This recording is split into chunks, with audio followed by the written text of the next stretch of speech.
رمضان کے چوتھے روزے کا وظیفہ۔ بعد نماز فجر سورہ فاتحہ 40 مرتبہ پڑھیں۔ بعد نماز ظہر یا حیو یا قیوم 133 مرتبہ پڑھیں۔ نماز عصر کے بعد دعائے جمیلہ 3 مرتبہ پڑھیں۔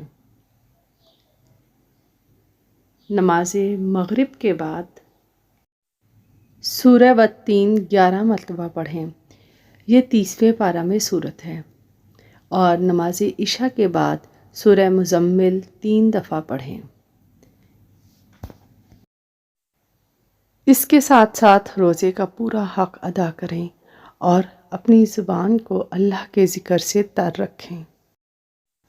حضرت ابن عباس رضی اللہ تعالیٰ عنہ سے روایت ہے کہ نبی صلی اللہ علیہ وآلہ وسلم نے خطبہ ارشاد فرما رہے تھے، آپ نے دیکھا ایک آدمی دھوپ میں کھڑا ہے، آپ نے اس کے متعلق دریافت کیا تو لوگوں نے کہا یہ ابو اسرائیل ہے، اس نے نظر مانی ہے کہ کھڑا ہی رہے گا، بیٹھے گا نہیں، نہ سایہ کرے گا اور نہ بات چیت کرے گا اور روزہ رکھے گا۔ آپ نے فرمایا اسے کہو کہ بات چیت کرے، سایہ حاصل کرے اور بیٹھ جائے اور اپنا روزہ پورا کرے۔